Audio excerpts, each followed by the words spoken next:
What is up, Hot Wheels racing fans? This is the moment you all have been waiting for. And this is the moment everybody's been waiting for. Qualifying is beginning for the season finale. Points battle is tighter than it's been since week 2. And I bet you thought that music was gone. It's not. Buckle up, because this is the most important qualifying run of the year. This could determine the championship. And now if you take a look here, we have our 2 championship drivers meeting with the media. That's Michael Waltrip and his brother Daryl. You may remember Michael Waltrip. He did a couple races earlier in the season. But now he hosts the pre-race show for the residents of the HSL Hot Wheels multiverse. I can't believe I just said that out loud. Come on, it's just Hot Wheels cars running down a track. And if you look here surrounding the track, we have a lot of spectators, but those aren't just fans. Most of these cars are the field fillers for the stock series if we get less than 48 cars. That black number 11 car is not a field filler. That's going to be Johnson Jr.'s car next year, and that's going to be one of the 4 stocks for my official team. And there you can see the Daryl Waltrip car among these field fillers, and I'm probably going to be doing some more of this type of content, 20 cars. Going to be saving a lot of the faster castings like Sterling Marlin, Ross Chastain, Vinny's new car for another season of these flea market cars, probably after I'm done with the mail-in filming. And now if you look at the left-hand upper corner of your screen, that is our good old friend Jimmy's car next year, that red number 92, which means that Jimmy is none other than Jimmy Johnson. That's right, Jimmy freaking Johnson, the 7-time NASCAR champion. But enough about him. He's already eliminated this year. Let's take a look at Ross Chastain. He's going to kick off his qualifying lap flying out of the gates. He navigates the turn smooth as silk. That is a 9:13. And his major championship rival, Sterling Marlin, get this, he closed almost a 200-point lead in the last 4 races. He has whittled it down to only 33 points. And he is looking to deal the killing blow. Ross Chastain ran a 9:13. Let's see what he can do. That 9:13 looked to be a pretty good time. He looked fast out there, but Sterling Marlin slides and hits the wall. Loses a lot of time there. That's an 11:87.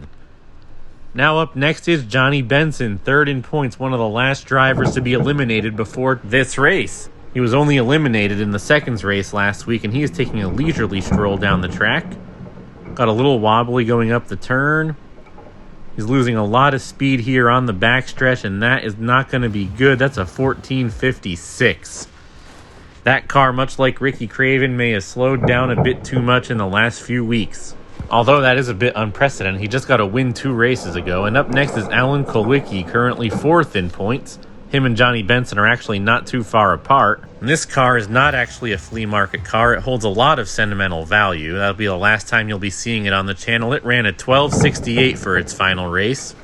And now it's Jimmy's turn to take his run down the track. I just revealed that it's Jimmy Johnson. He's still going to be Jimmy for the intents and purposes of this season. But when his field filler car is racing, I'll be referring to him as Jimmy Johnson. That is a 13:22. And up next, it's Todd Bodine. Some people say he's our best bad driver. Some people say he's our worst good driver. But I just think he's unlucky. A lot of those wrecks weren't his fault. He's got a pretty fast car. You'll sure be seeing him as a field filler. He runs an 11:06 for this race. And I made the announcement that a similar car of his will be one of my entries into Lord Shank's Racing Series. Speaking of big announcements, this is Johnson Jr., and you can see the car he'll be using next season as an official driver on my team, not as a field filler.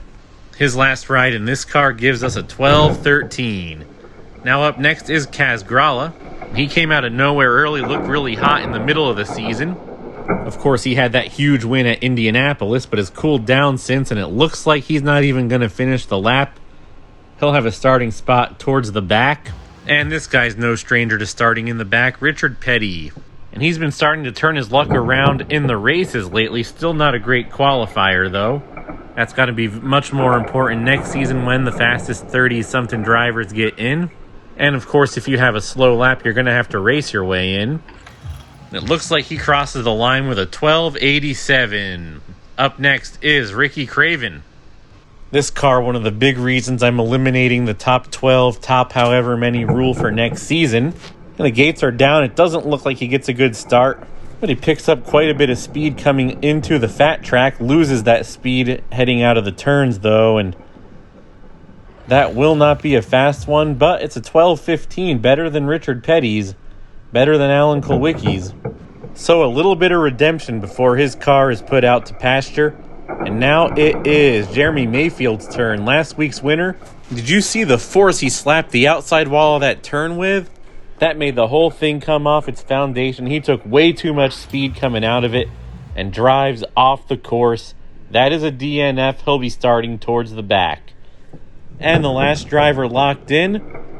And wow, he gets a lot of pushback from the start gate, but doesn't seem to slow him down much. He gets through the turn smooth enough and doesn't hit the wall at all after he comes out. That is a 10:56. And up next is Martin Truex Jr., currently 13th in points. Had his first career podium last week, but it was a third, and it was not enough to get him enough points to lock him in. He looks pretty good coming in and out of the turns, kind of bumps the wall at the end there, but that's a 10:53, should be enough to get him in. And now up next is Jeff Fuller, gets a little pushback from the track. So far he's looking good though. And he heads into the turn, out of the turn, dead center of the track, doesn't hit anything on the way out. That is a 10:44. And that's a pretty good spot, should get him in.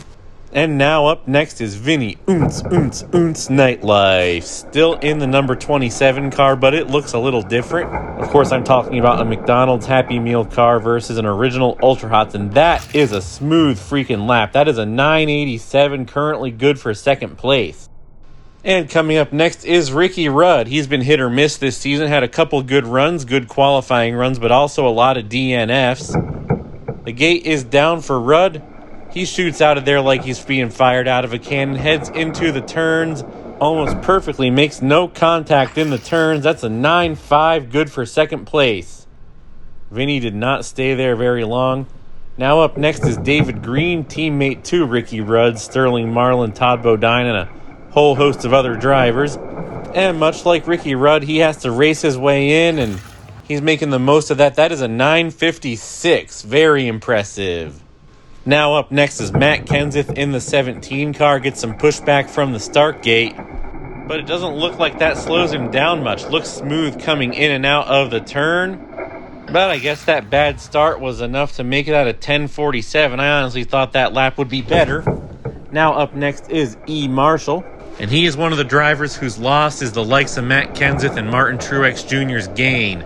He has really struggled as of late, lots of DNQs and DNFs. That car is tired, and it runs a 1090. That'll be right on the borderline of getting in, it looks like. And now it is Elmo Langley. He's got one career or main event appearance, and this is not looking good. He lost all of his momentum coming out of the turn, and he's going to crawl across the line. That is a 12:06, and that probably won't get him in. Now up next is Ryan Blaney, our pole sitter at Talladega. He's definitely been one of the most disappointing drivers in the actual races. Lots of El Recos and getting obliterated on the first lap, coming in fourth after starting on segment poles. And he's not going to make it in. That is a 13:16. Now up next is Swerve Irvin, and he just got second place last week at Pocono. All three of those drivers got their very first podiums in that race. And he looks pretty smooth, but hits the wall there, loses almost all of his momentum, and he's going to grind across the finish line. And now up next, with just two cars left, we have Morgan Shepherd. He made his way out of last place with an appearance in the thirds race last week. Let's see if he can do any better this week. He gets a little high coming into the turns, but exits out of the turns with a lot of speed, hits the wall a little bit. He's going to lose that speed there, but that's an 11 seconds flat. That might get him in. And now our last car is Stacy Compton, his last chance to get out of last place in points. And this does not look good. It looks like his wheels are rubbing or something, because this is going to be a very slow lap. And he's going to crawl across the finish line if he even gets there. That's going to be almost 13 seconds. He won't be getting in, and Stacy Compton is your last place driver in points. One career start, one career last place finish. And if you look here, here is the rest of the field. Ross Chastain, your pole sitter. And that'll be a huge advantage for him heading into the final race of the season. And if you look, the entire back row are all drivers that are in on points, all 10 of them. And it really seems that these drivers, both Ross Chastain and all 8 of the go or go home drivers that made it in, understood the gravity of the situation and clocked in blazing fast laps as a result. And as you know, you can always pick your winner in the comments. Let me know who you think will win this race. The actual race should be uploaded sometime on Christmas Eve or Christmas Day.